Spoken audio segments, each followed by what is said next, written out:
ونسلم علی رسولہ الکریم وعلی آلہ واصحابہ اجمعین۔ اللہم صلی علی سیدنا و مولانا محمد وعلی آل سیدنا و مولانا محمد وبارک وسلم صلاۃ و سلاما کثیرا کثیرا یا رب صلی وسلم دائما ابدا علی حبیبک خیر الخلق کلہم۔ اما بعد، حضرت تھانوی رحمۃ اللہ علیہ کی کتاب حیات المسلمین کا درس چل رہا ہے، تو اس کتاب کا آخری موضوع ہے امتیاز قومی۔ حضرت فرماتے ہیں کہ یعنی اپنا لباس، اپنی بول چال، اپنا برتاؤ وغیرہ غیر مذاہب والوں سے الگ رکھنا۔ مسلمان اپنی شناخت رکھے، اپنا امتیاز رکھے اور دوسروں کے ساتھ مشابہت اختیار نہ کرے۔ غیر مسلموں کے ساتھ مشابہت سے شریعت نے منع فرمایا ہے۔ غیر مسلموں سے مشابہت دو طرح کی ہے، ایک مذہبی مشابہت ہے، جیسے عیسائیوں نے اپنے گلے میں صلیب لٹکائی ہوئی ہوتی ہے، یا ہندوؤں نے اپنے ماتھے پہ قشقہ لگایا ہوا ہوتا ہے۔ یہ ان کا مذہبی نشان ہے، قومی نشان نہیں ہے۔ تو ایسی مشابہت اختیار کرنا حرام ہے، اور بعض صورتوں میں یہ کفر اور شرک بن جاتا ہے۔ اس سے بہت زیادہ بچنے کی ضرورت ہے۔ دوسرا ہے غیر مسلموں کا قومی شعار ہو، مذہبی شعار نہ ہو، جیسے کسی زمانے میں پتلون پہننا، چمچی اور کانٹے کے ساتھ کھانا کھانا۔ یہ انگریزوں کے ساتھ مشابہت تھی، انگریزوں کا شعار تھا، اور آج کے زمانے میں یہ ساری دنیا ایک جیسی ہوتی جا رہی ہے، اس لیے مسلمان، غیر مسلم، انگریز، عیسائی، یہودی، ہندو سارے لباس کے اندر یکساں ہوتے چل جا رہے ہیں۔ اس لیے اس میں مشابہت والی وہ بات جو پہلے تھی، جس سے ہمارے اکابر منع کیا کرتے تھے، وہ بات تو اب نہیں رہی۔ ہاں، البتہ یہ بات ضرور ہے کہ جہاں غیر مسلموں سے مشابہت سے ہمیں منع کیا گیا ہے، وہاں ایک چیز کا اور بھی ہمیں حکم دیا گیا، وہ یہ ہے کہ ہم لباس میں اور وضع قطع میں صالحین کا طریقہ اختیار کریں، جو نیک لوگ ہیں ان کا طریقہ اختیار کریں۔ جیسے نیک صحبت کا اثر پڑتا ہے، ایسے ہی نیک لوگوں کے لباس کا اور وضع قطع کا بھی انسان کے اوپر اثر پڑتا ہے، اور جیسے برے لوگوں کی صحبت کا اثر پڑتا ہے، ایسے ہی ان کے لباس کا اور ان کے طور طریقے اختیار کرنے کا بھی انسان پہ اثر پڑتا ہے۔ ایک انسان جو ہے وہ داڑھی رکھے، پگڑی باندھے اور شلوار قمیض پہنے اور مسجد میں آئے جائے، اور ایک دن کے بعد وہ محسوس کرے گا کہ میرے اندر جو ہے نا وہ نیکی آ رہی ہے، نیکی کے آثار میرے اندر آ رہے ہیں۔ اب یہی آدمی پتلون پہنے، ٹائی لگائے اور انگریزی بال سر کے اوپر رکھے، پگڑی سر کے اوپر نہ باندھے، ایک دن کے اندر محسوس کرے گا کہ میرا مزاج جو ہے اس کے اندر تکبر آ رہا ہے اور بڑائی آ رہی ہے، یہ چیزیں اس کے اندر آ رہی ہیں۔ ایک تو ہے غیروں کے لباس سے اور وضع قطع سے بچنا، اور دوسرا یہ ہے کہ اگر ان کی وضع قطع کسی درجے میں جائز بھی اگر ہو، پھر بھی ہمیں اپنے جو نیک لوگ ہیں، صلحاء ہیں، ان جیسا لباس ہمیں اختیار کرنا چاہیے۔ اب چند قرآن پاک کی آیات حضرت تھانوی رحمۃ اللہ علیہ نے لکھی ہیں۔ شیطان نے اللہ تعالیٰ سے مہلت مانگی تھی کہ یا اللہ قیامت تک مجھے زندگی عطا فرما دیجیے، تو اللہ تعالیٰ نے قیامت تک زندگی دے دی اس کو شیطان کو۔ تو اس نے پھر کچھ وعدے کیے کہ میں انسان کو گمراہ کرنے کے لیے یہ کام کروں گا۔ ان کاموں میں سے ایک کام اس نے یہ کیا، جو وعدہ کیا ہے وہ یہ ہے کہ وَلَآمُرَنَّهُمْ فَلَيُغَيِّرُنَّ خَلْقَ اللَّهِ، کہ میں لوگوں کو ترغیب دوں گا اور میرے کہنے سے لوگ اللہ کی تخلیق کو بدل دیں گے۔ داڑھی منڈانا اور اس طریقے سے بہت ساری چیزیں ایسی ہیں جن کو یہ کہہ سکتے ہیں کہ اللہ کی تخلیق کو بدلنا۔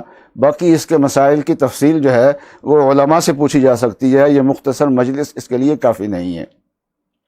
بہرحال یہ داڑھی مڑائی جاتی ہے اور خلاف شرع وضع قطع اپنائی جاتی ہے، تو یہ شیطانی چال ہے، ہمیں اس سے بہت محفوظ رہنا چاہیے، اور نبی اقدس صلی اللہ علیہ وسلم کا طریقہ ہمیں اختیار کرنا چاہیے۔ سب سے زیادہ حسین دنیا میں نبی اقدس صلی اللہ علیہ وسلم ہیں، اور داڑھی سے ذرہ برابر بھی حسن میں اگر فرق آتا تو اللہ تعالیٰ نبی اقدس صلی اللہ علیہ وسلم کو داڑھی کا حکم نہ دیتے۔ معلوم یہ ہوا آپ کو جب داڑھی کا حکم دیا اور آپ نے داڑھی رکھی تو معلوم یہ ہوا کہ داڑھی رکھنے کے اندر حسن ہے، داڑھی چھوڑنے کے اندر حسن نہیں ہے، اس لیے انسان کو اہتمام کے ساتھ داڑھی رکھنی چاہیے۔ ہمارے والد صاحب رحمۃ اللہ علیہ فرمایا کرتے تھے کہ یہ شیطان کے خلاف اگلا مورچہ ہے داڑھی، جب اس مورچے میں انسان شکست کھا جاتا ہے اور داڑھی چھوڑ دیتا ہے تو پھر وہ قدم بقدم پیچھے ہی کو ہٹتا جاتا ہے، پسپا ہوتا چلا جاتا ہے۔ اور ہمارے بعض بزرگوں نے فرمایا ہے کہ امید ہے کہ داڑھی والے کی اللہ تعالیٰ ویسے ہی بغیر حساب و کتاب کے بخشش فرما دیں گے، کیونکہ دنیا کے اندر ہی لوگ اتنا برا بلا اس کو کہہ لیتے ہیں کہ اب آخرت میں اس کے حساب و کتاب کی شاید ضرورت پیش نہ آئے۔ قرآن پاک میں حق تعالی شانہ کا ایک اور ارشاد ہے، وَلَا تَرْكَنُوا إِلَى الَّذِينَ ظَلَمُوا فَتَمَسَّكُمُ النَّارُ، کہ تم ظالم لوگوں کی طرف مائل نہ ہو، ان کی طرف اپنا جھکاؤ نہ کرو، اگر ایسا کیا تو تمہیں دوزخ کی آگ چھو لے گی۔ تو غیر مسلموں سے مشابہت اختیار کرنا یہ ان کے طرف جھکاؤ والی بات ہوتی ہے، اس لیے اس جھکاؤ سے انسان کو بچنا چاہیے اور اپنے مقام پہ انسان کو مضبوط رہنا چاہیے۔ حضرت عبداللہ ابن عمرو ابن عاص رضی اللہ تعالیٰ عنہ کی روایت اس وقت مجھے میرے سامنے ہے کہ ایک آدمی نے 2 کپڑے پہنے ہوئے تھے جو عصفر سے رنگے ہوئے تھے، عصفر ایک بوٹی ہوتی تھی، اس سے رنگے ہوئے تھے۔ تو رسول اللہ صلی اللہ علیہ وسلم نے فرمایا، ان هذه من ثياب الكفار فلا تلبسهما، کیا ہے فلاں آدمی یہ لباس جو ہے نا یہ کافروں کا لباس ہے، اس کو مت پہنو۔ حضرت رکانہ یہ پہلوان تھے نا، رسول اللہ صلی اللہ علیہ وسلم کے زمانے میں صحابی رسول ہیں، جو پہلوانی میں مقابلہ کرنے کے بعد مسلمان ہوئے تھے۔ رسول اللہ صلی اللہ علیہ وسلم کے ساتھ پہلوانی میں انہوں نے مقابلہ کیا تھا۔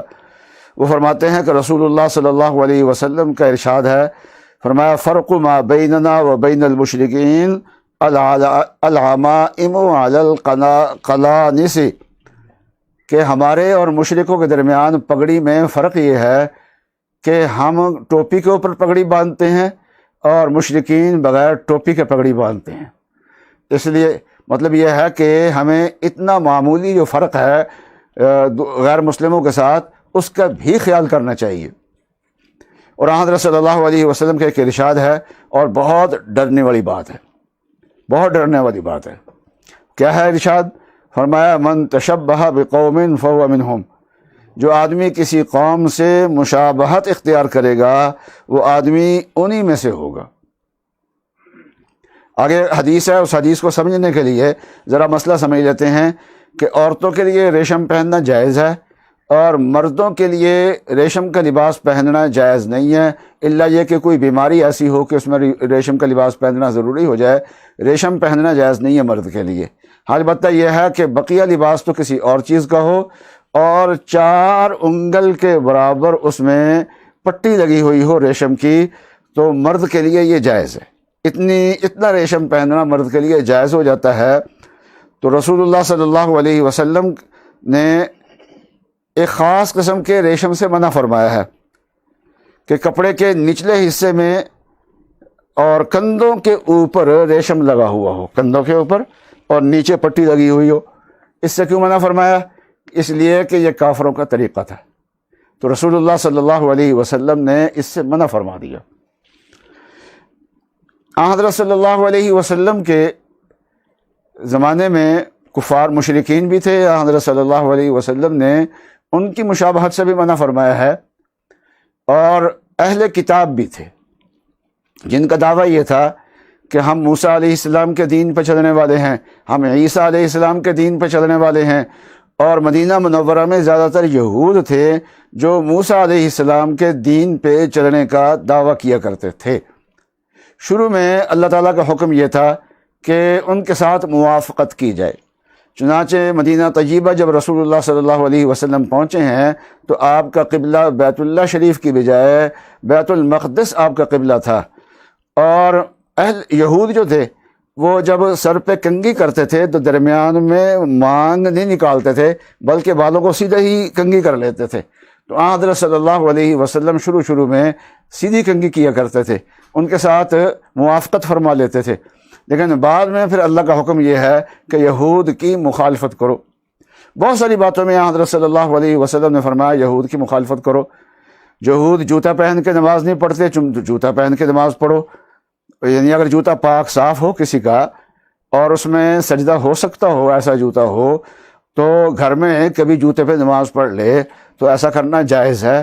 تو رسول اللہ صلی اللہ علیہ وسلم نے عبادات میں، عادات میں یہود کی مخالفت کا حکم دیا ہے، حالانکہ وہ بھی آسمانی دین کا دعویٰ کرتے ہیں، لیکن جب نیا نبی آ جائے تو دین نیا آتا ہے، دین نیا آتا ہے تو اس کی شناخت بھی نہیں ہوتی ہے۔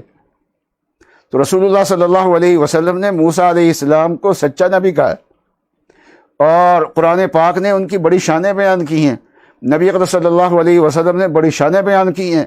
ایک یہودی کی اور مسلمان کی لڑائی ہو گئی اور رسول اللہ صلی اللہ علیہ وسلم کے پاس آئے تو حضرت صلی اللہ علیہ وسلم نے فرمایا کہ میری موسیٰ علیہ السلام پہ فضیلت بیان نہ کرو، حالانکہ حضرت صلی اللہ علیہ وسلم موسیٰ علیہ السلام سے افضل ہیں، لیکن منع کیوں فرمایا کہ ہم اپنی طرف سے جب فضیلت بیان کریں گے تو اس میں موسیٰ علیہ السلام کی تنقیص ہو سکتی ہے، تاکہ موسیٰ علیہ السلام کی تنقیص نہ ہو۔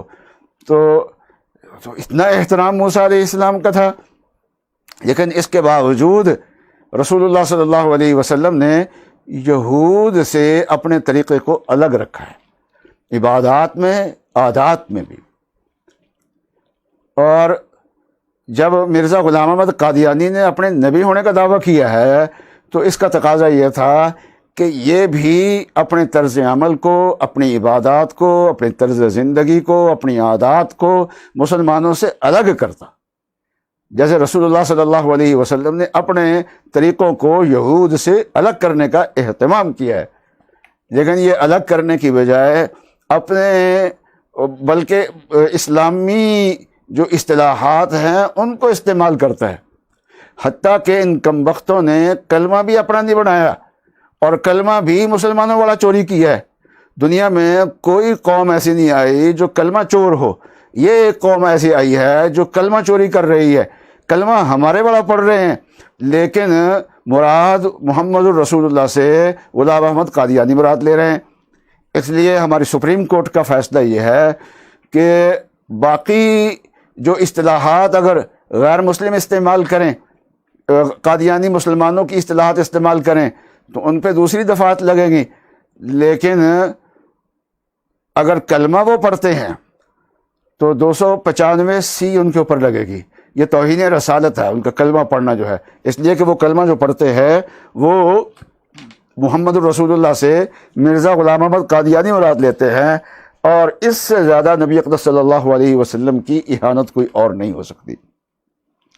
جہاں ہماری شریعت نے غیر مسلموں کے ساتھ مشابہت سے ہمیں منع فرمایا ہے، وہاں ایک چیز اور سے بھی منع فرمایا ہے، وہ یہ ہے کہ عورتوں کا لباس اور عورتوں کا مزاج اللہ تعالیٰ نے الگ رکھا ہے، مردوں کا الگ رکھا ہے، اس لیے مرد عورتوں کی مشابہت اختیار کریں یا عورتیں مردوں کی مشابہت اختیار کریں، اس سے رسول اللہ صلی اللہ علیہ وسلم نے ہمیں منع فرمایا ہے۔ حضرت ابن عباس رضی اللہ تعالی عنہما کی روایت ہے اور صحیح بخاری کی روایت ہے کہ لعن رسول اللہ صلی اللہ علیہ وسلم المتشبہین من الرجال بالنساء والمتشبہات من النساء بالرجال، کہ مردوں میں سے جو عورتوں کی مشابہت اختیار کرتے ہیں تو اللہ تعالیٰ کی ان پہ لعنت ہوتی ہے۔ لعنت کا مطلب یہ ہے کہ اللہ کی رحمت سے دور ہوتے ہیں، جو زنانہ پن اختیار کرتے ہیں تو اس وقت وہ اللہ کی رحمت سے دور ہوتے ہیں۔ اور وہ فرمایا کہ ان عورتوں پر بھی اللہ کی لعنت ہے جو مردوں کی مشابہت کو اختیار کرتے ہیں۔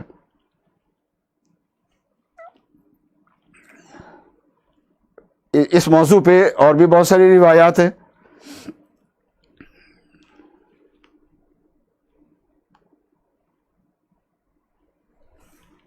لیکن آج انہی چند احادیث پہ اکتفا کرتے ہیں، حتیٰ کہ رسول اللہ صلی اللہ علیہ وسلم نے جاہل لوگوں کی مشابہت اختیار کرنے سے بھی منع فرمایا۔ حضرت صلی اللہ علیہ وسلم نے فرمایا کہ یہ دیہاتی لوگ جو ہے نا، ان پڑھ لوگ ہیں، تو یہ مغرب کی نماز کو عشاء کی نماز کہتے ہیں، اور عشاء کی نماز کو عتمہ کی نماز کہتے ہیں، یعنی اندھیرے کی نماز، اندھیرے والی نماز، عشاء کی نماز نہیں کہتے۔ تو ان کے یہ دو الفاظ کہیں غالب نہ آ جائیں، اس لیے تم ان کا طریقہ اختیار نہ کرو۔ تو اس سے معلوم ہوا کہ تعلیم یافتہ لوگوں کو ناخواندہ لوگوں کی مشابہت اختیار نہیں کرنی چاہیے، بلکہ ناخواندہ لوگوں کو اپنے طریقے پہ لانے کی کوشش کرنی چاہیے۔ رسول اللہ صلی اللہ علیہ وسلم نے ایک آدمی کے پاس ایک کمان دیکھی جو تیر چلانے کے لیے ہوتی ہے، وہ فارسی کی تھی، عرب کی اور طریقے کی ہوتی ہے اور فارس کی اور طریقے کی ہوتی ہے۔ تو رسول اللہ صلی اللہ علیہ وسلم نے فرمایا کہ اس کو چھوڑ دو، جو عربی کمان ہے اس کو اختیار کرو۔ مطلب یہ ہے کہ ہتھیار بھی اگر مسلمانوں کے اپنے ہوں تو پھر اسی کو ان کو اختیار کرنا چاہیے، اور غیر مسلموں کی مشابہت سے ان لوگوں کو بچنا چاہیے۔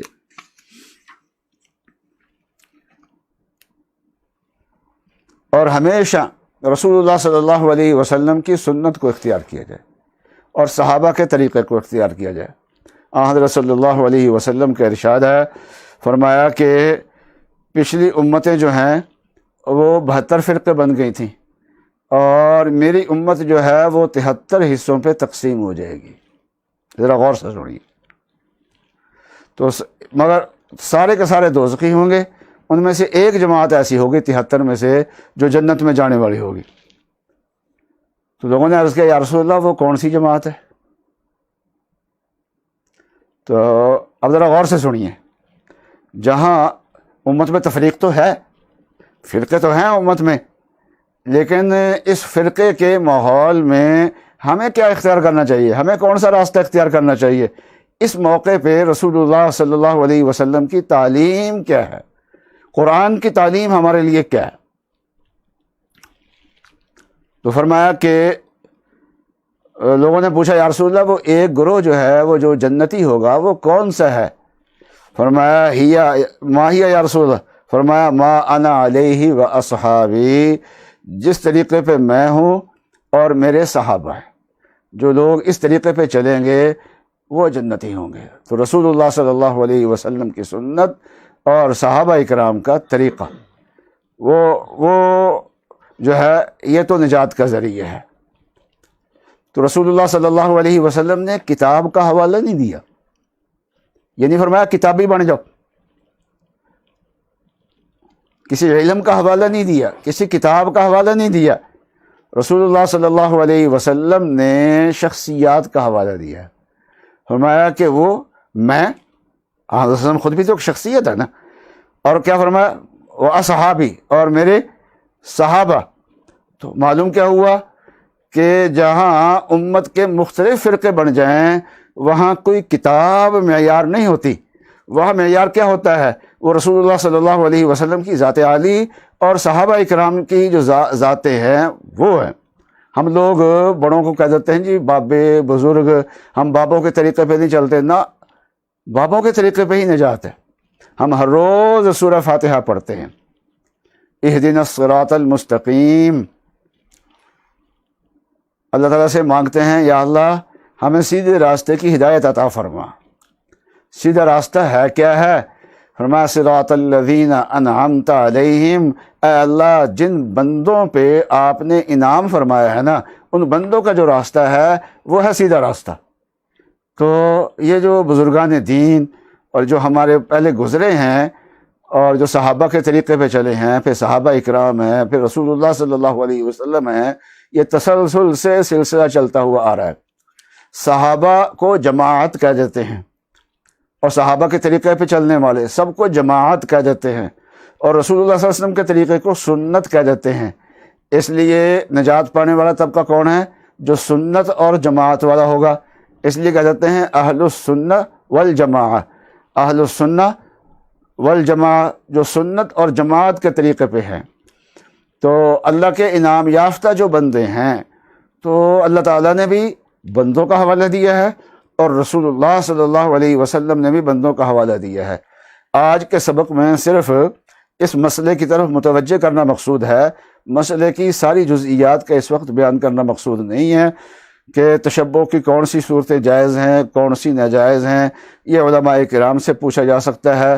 بس اتنا متوجہ کرنا مقصود ہے کہ اسلام کی اور مسلمانوں کی اپنی ایک شناخت ہے، مسلمانوں کو اپنی شناخت پہ قائم رہنا چاہیے، اور غیر مسلموں کی شناخت سے اپنے آپ کو بچانا چاہیے۔ وآخر دعوانا ان الحمد للہ رب العالمین۔ یہ تھانوی رحمۃ اللہ علیہ کی کتاب ہے حیات المسلمین، اس کے 25 ابواب ہیں، الحمدللہ 25 کے 25 ابواب ختم ہوئے ہیں، اور کئی بہت ساری آیات اس کے اندر آ گئی ہیں، اور بہت ساری احادیث اس کے اندر آ گئی ہیں۔ تو اس کتاب کو اپنے گھر میں تعلیم کا ماحول بنایا جائے، گھر میں پڑھا جائے۔ انشاءاللہ اس کتاب کی برکت سے گھر میں دین بہت جلدی آ جاتا ہے۔ اللہ تعالیٰ اس کو قبول فرمائے۔ وآخر دعوانا ان الحمد للہ رب العالمین۔